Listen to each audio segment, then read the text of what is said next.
Eureka by John Thomas, Volume 1, Chapter 1, Section 2, Part 2, of Deity before Manifestation in Flesh. The Apostle, who had the honour of receiving the Apocalypse for transmission to the servants of the Deity, has called our attention to the consideration of the fountain and origin of life and power, in what is commonly called the Gospel according to John. He there points us to a certain commencement, and saith, In the beginning was Hologos, and the Logos was with the Theos, and Theos was the Logos. In the common version this reads, In the beginning was the Word, and the Word was with God, and the Word was God. We may see from this the propriety of God styling himself the first, the beginning, and he who is and who was. He was from the beginning, whether that beginning be referred to the creation narrated by Moses, or a remoter beginning before ever the earth was, and none but a fool, the Spirit saith, would affirm that God is not.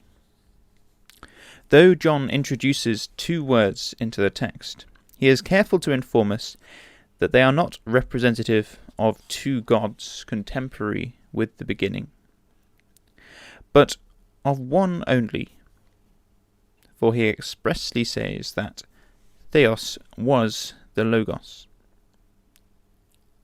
In this text, then, there is one deity, and he is styled the Logos. This word signifies the outward form by which the inward thought is expressed and made known. Also, the inward thought or reason itself, so that the word comprehends both the ideas of reason and speech.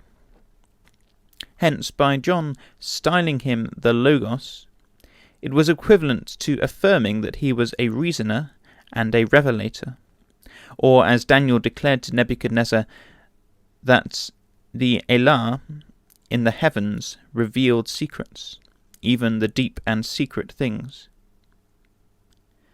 But was the deity reason and speech only? In other words, an abstraction independent of substance, or, as some affirm, without body or parts? To preserve us from such a supposition, John informs us that the Logos was with the Theos. Here was companionship and identity. The Logos was with the Theos, and Theos was the Logos. Never was there a conceivable point of time or eternity when the one existed without the other. Yahweh possessed me, saith the Logos, in the beginning of his way, before his works of old. I was set up from Olam, the hidden period, from the beginning, or ever the earth was. When there were no depths I was brought forth, when there were no fountains abounding with water.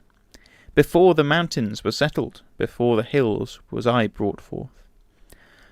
While as yet he had not made the earth, nor the open places, nor the highest part of the dust of the world. When he prepared the heavens, I was there.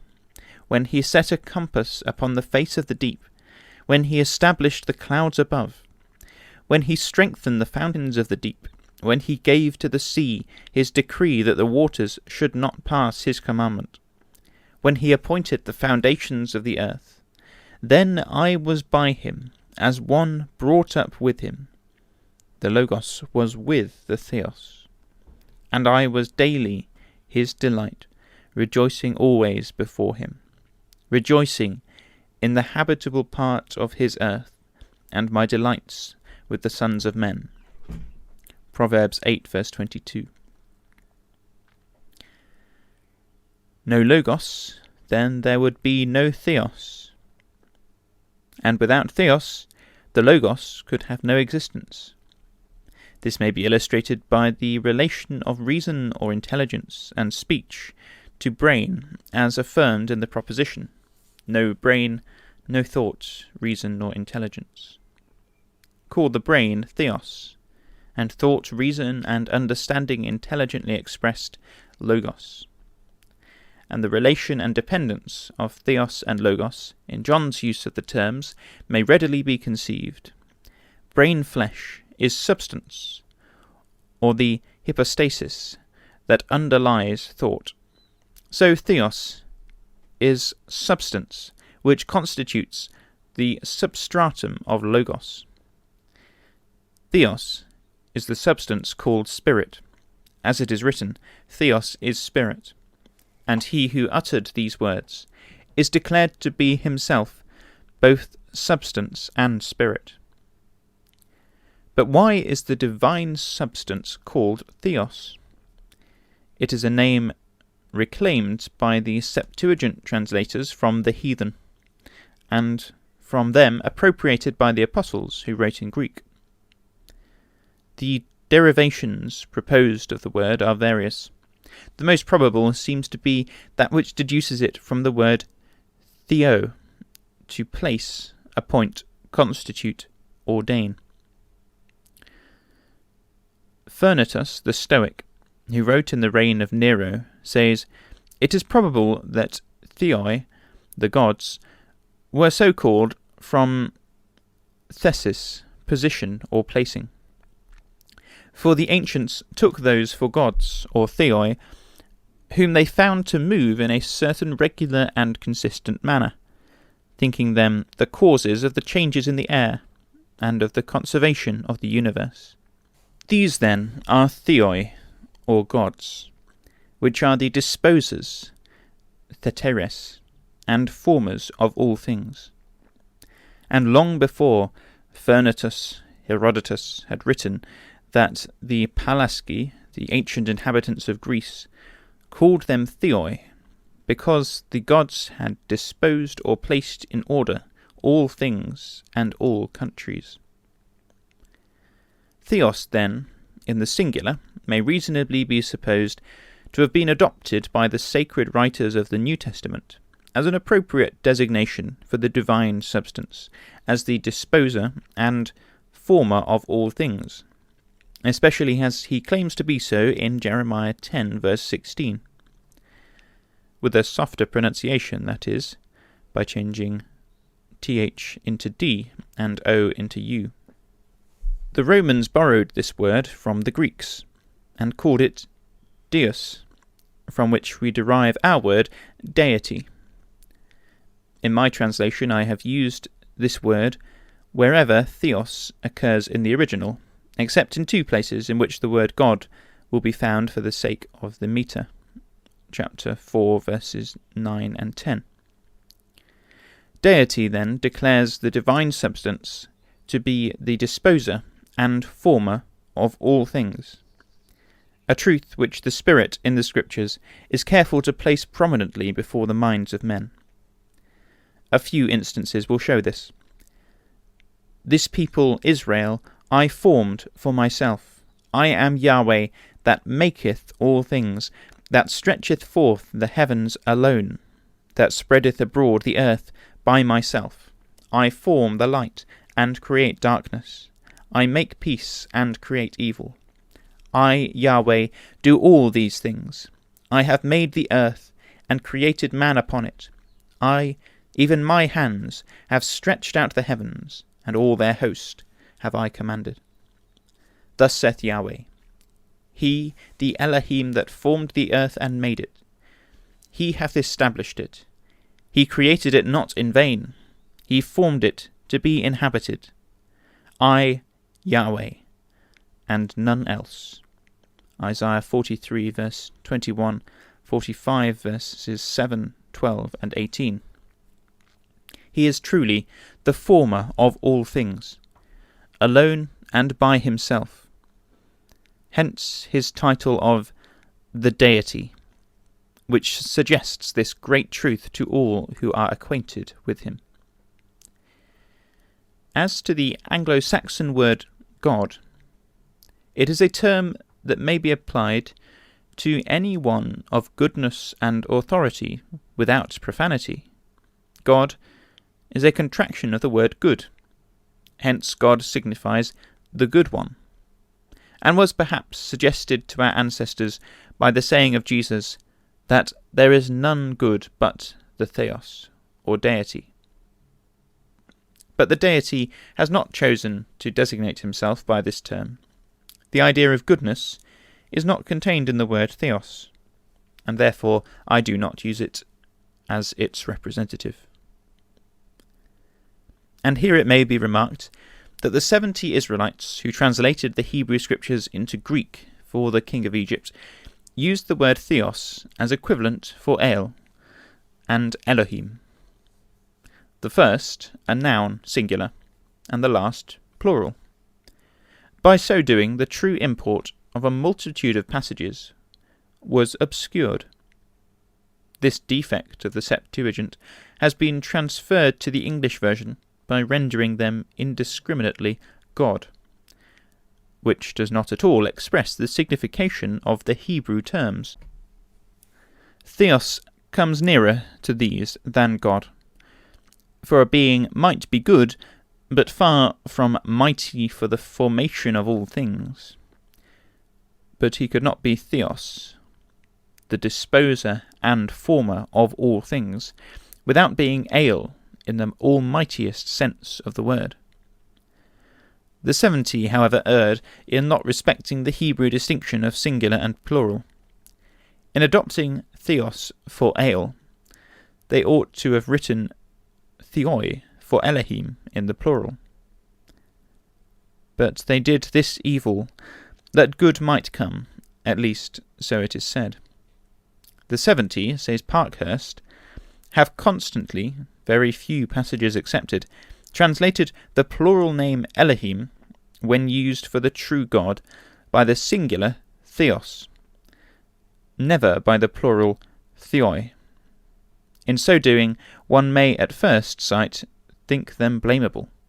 But let it be considered that, at the time the Septuagint translation was made, the Greek idolatry was the fashionable superstition, especially in Egypt under the Ptolemies, and that according to this, their gods were regarded as demons, that is, intelligent beings totally separate and distinct from each other, and that consequently, had the Greek translators rendered the name Elohim by the plural Theoi, they would thereby have given the Greekizing heathen an idea of the true God inconsistent with the unity of the divine essence, and conformable to their own polytheistic notions.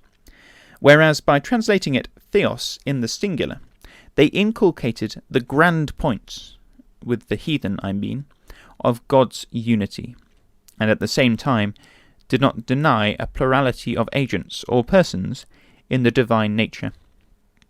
Since the Greeks called the whole substance of their God the heavens, Theos in the singular, as well as Theoi in the plural.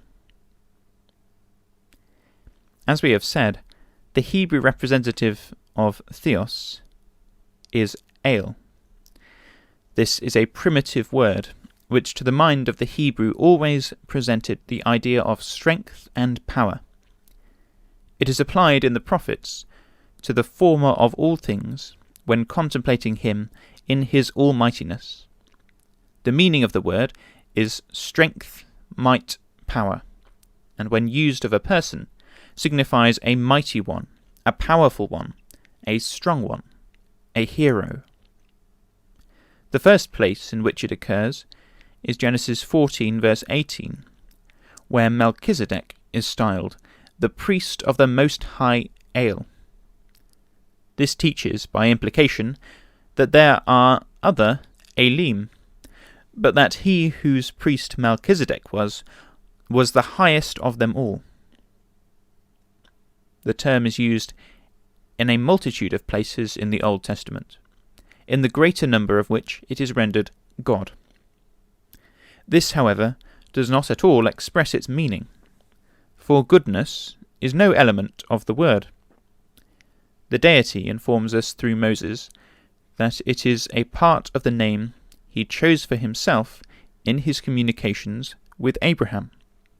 I appeared, said he, to Abraham, Isaac, and Jacob by the name El Shaddai, but by my name Yahweh, commonly but erroneously pronounced Jehovah, was I not known unto them. Exodus 6 verse 3. In the English version, El Shaddai is rendered God Almighty, but this does not express the original. Shaddai is indeed rendered Almighty, Omnipotent, by lexicographers, but their reason for so doing is theological, not etymological. They have invented what they call a pluralis excellente, by which a plural noun is applied to a person or thing in the singular to express its excellency. Hence, to show how excellent the deity is in power and majesty, they suppose the scriptures speak of him as many powers or many gods, as is implied by Elohim, Shaddai, and so forth.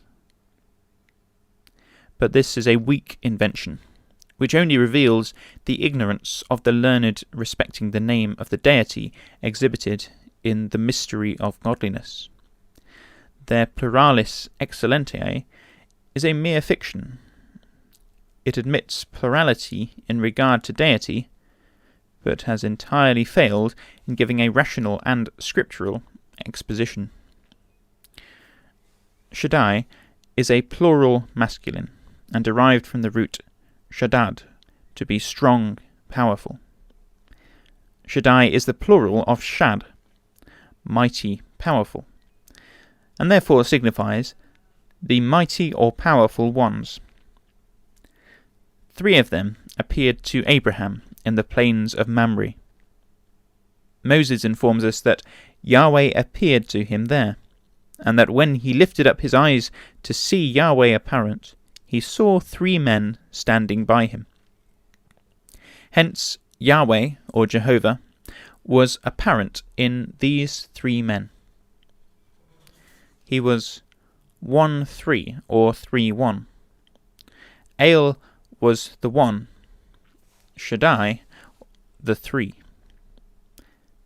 These 3 men were mighty, powerful, strong, and therefore they were styled Shaddai.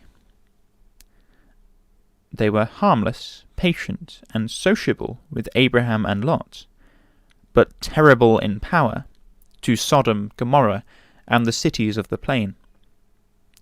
But was their power absolute and independent? Or was it derived? Could they say, before us there was nothing formed of Ale? Could they say, we 3 are the divine nature in Trinity, original, uncreated, underived? The name by which they were known to Abraham answers these questions in the negative. Their power was not absolute and underived. It was derived from the divine substance John terms theos, and which Paul says only hath deathlessness, athanasia, dwelling in the light which no man can approach unto, whom no man hath seen nor can see. But Abraham saw the 3 men, or Yahweh apparent. Therefore they were not the eternal first cause, but a spirit manifestation of him, whose name was known to Abraham as El Shaddai, the strength of the mighty ones. Now the deity was also known to Jacob by the same name, and appeared to him in like manifestation as to Abraham. Jacob saw a host of Shaddai, styled by Moses Melachai Elohim, messengers of Elohim, Elohim sent of Ale. He wrestled with one of them, and prevailed, and in consequence received the honourable title Israel, because as a prince hast thou power with Elohim. And Jacob called the name of the place where he wrestled Peniel, faces of power, For, said he, I have seen Elohim, faces to faces, and my life is preserved. Genesis 32, verses 2, 28 and 30. Here was the Most High Ale in multitudinous manifestation.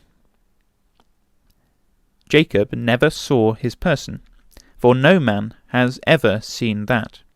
But he saw persons like him in form and substance, as much so as sons are like their father in these particulars.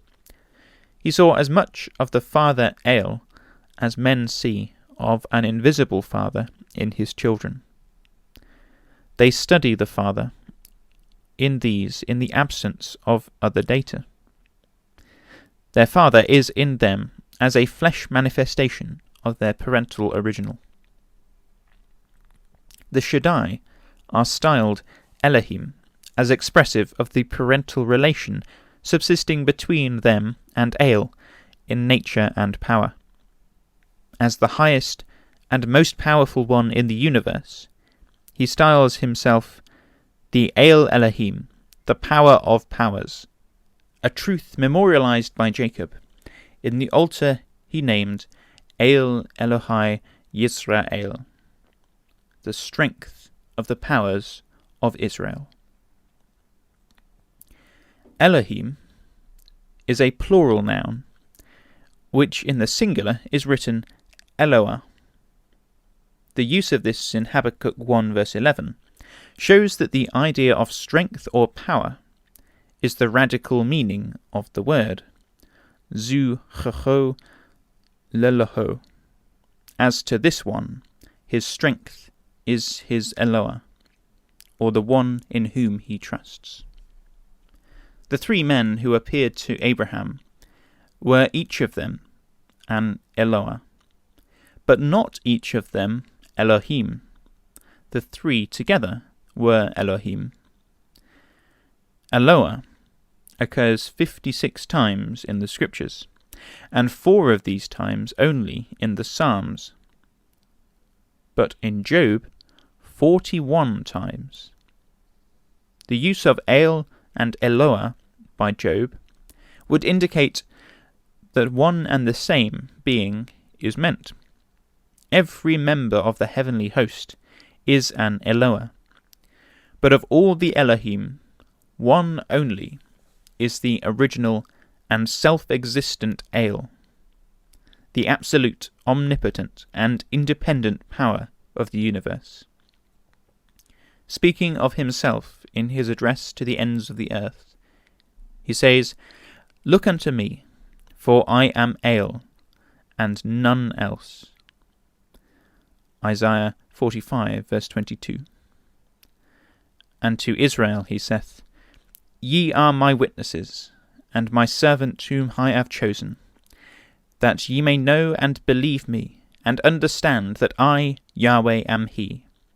Before me, ale or power has not been formed, nor after me shall be. Isaiah 43, verse 10. A testimony that identifies ale with the Logos and Theos of John, which as one power, he saith, made all things, and without him was not anything made that was made. From him came the Apocalypse, as it is written, a revelation which the Theos committed to Jesus Christ, to Jesus Christ, to Jesus. Having thus shown the meaning of these several terms applied in the Scriptures to deity, I proceed to offer a few ideas upon the divine nature, as suggested in the revelation of the mystery. We learn from the Bible that the deity it reveals has both body and parts. Paul teaches us this in declaring that the resurrected and anointed Jesus is the apaugasma, or reflection of the glory, and character, or peculiar nature, of the hypostasis, or substance, of the Theos. Hebrews 1 verse 3. In other words, he partakes of the divine nature, so that what he now is what the Deity hath always been. The substance of the Theos is essentially living substance. It could not exist and yet be dead substance. For the Father hath life in himself, and that life is his inherent peculiarity. It is underived from any antecedent existence, nor can it forsake the divine substance, for in that event the Deity would be mortal. But Paul styles him the incorruptible Theos, and says that he is the only one having athanasia, or deathlessness. Hence the essential qualities of the substance, which underlies all that is predicable of him, are incorruptibility and life. Incorruptible and living substance, then, is the body of the Deity, and as the glorified Jesus is the image of the invisible Theos, he must have parts. It is not, therefore, a mere figure of speech to speak, as the Scriptures do, of the hand, ear, eye, and so forth, of the invisible eternal power. He has form and parts, as well as body, and is the great archetype, or divine original, after which all the Elohim, or immortal intelligences of his universe, are modelled and made. He dwells in unapproachable light, and is a consuming fire. Light and heat, then, in their essentiality, with incorruptibility and life, are concentered in his substance. For he is the great focal centre of these in all the universe of power. If I might venture a conjecture upon so profound a subject, I would suggest that the divine nature is that wonderful and extraordinary essence observed in that terrible and destructive agent, the Scriptures term Spirit, and philosophy electricity, consolidated and corporealized from the necessity of the thing. This glowing substance is too intensely bright for human vision. Therefore, Paul not only says, "whom no man hath seen," but adds, "nor can see." Now these suggestions are sustained by the likeness of the glory of Yahweh, which appeared to Ezekiel. "Above the firmament," says this prophet, "that was over the heads of the 4 living ones, was the likeness of a throne, as the appearance of a sapphire stone. And upon the likeness of the throne was the likeness as the appearance of a man above upon it. And I saw as the colour of amber, as the appearance of fire round about within it, from the appearance of his loins even upward, and from the appearance of his loins even downward. I saw, as it were, the appearance of fire, and it had brightness round about, as the appearance of the bow that is in the cloud in the day of rain. So was the appearance of the brightness round about. This was the appearance of the likeness of the glory of Yahweh." Chapter 1, verse 26. This was the Deity in symbol, which is brought out again in chapter 8, verses 2 and 3. In this place, Ezekiel adds that he whom the likeness represented put forth the form of a hand and took me by a lock of my head. Being thus secured, he says, "the Spirit lifted me up." This was equivalent to saying that the likeness represented the Spirit, which Jesus says is Theos, or Ale. All the similitudes in the prophets representative of the Deity are of this bright and burning character. In Daniel he is exhibited as the Ancient of Days, sitting upon a throne like the fiery flame, and his wheels as burning fire, with a fiery stream issuing forth from before him. Chapter 7, verse 9. And so in the Apocalypse, out of the throne he sits upon proceed lightnings and thunderings and voices, and before the throne 7 lamps of fire burning, which are representative of the 7 spirits of the Deity. Chapter 4, verse 5.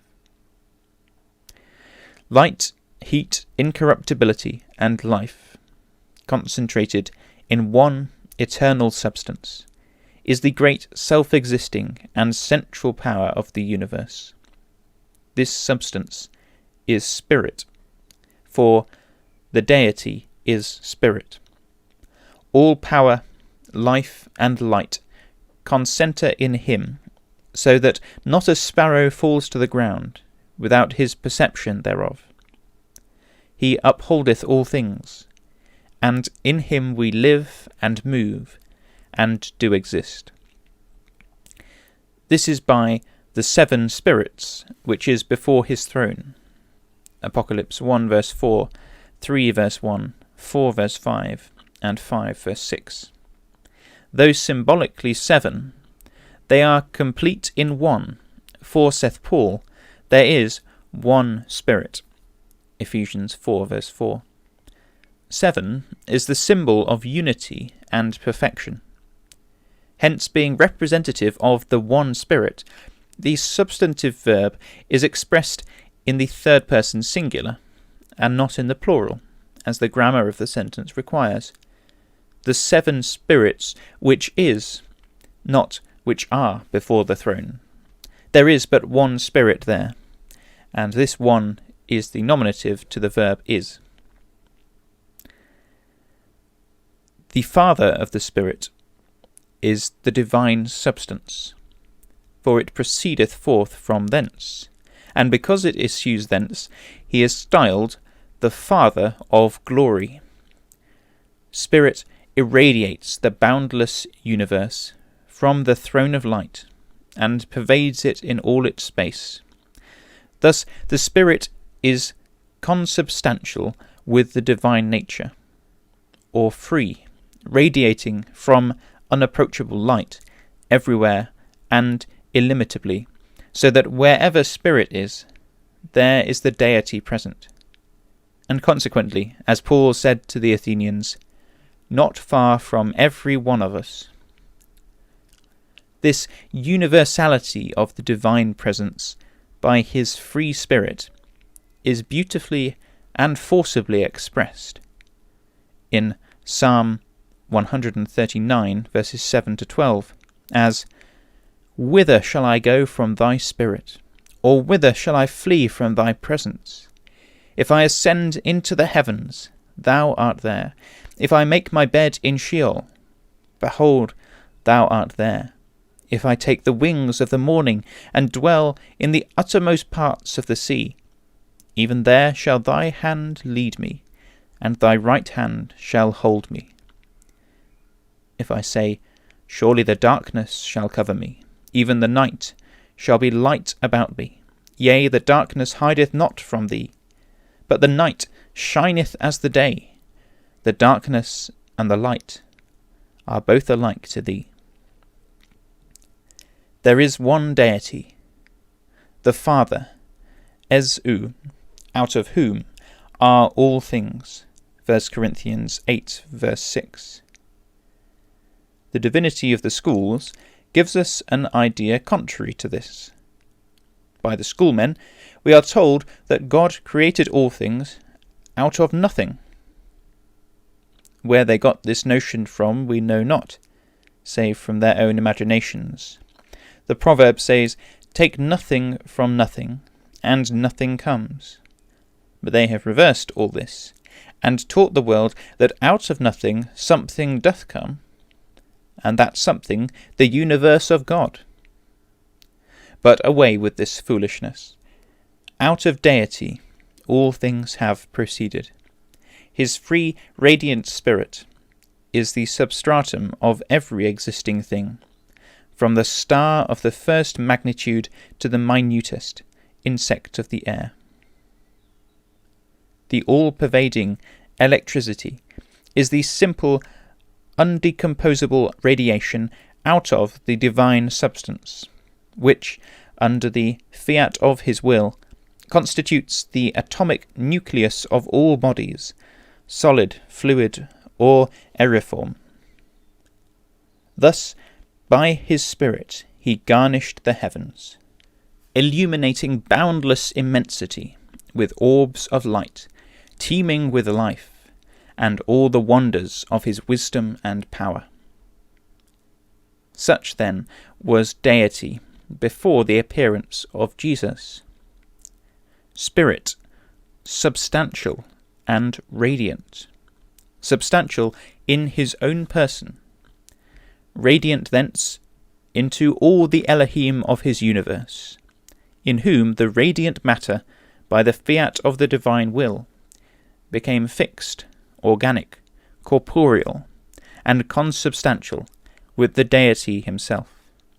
Thus he is Eloah in chief, and without me, he saith, of Elohim there is none else, and without me are no Elohim.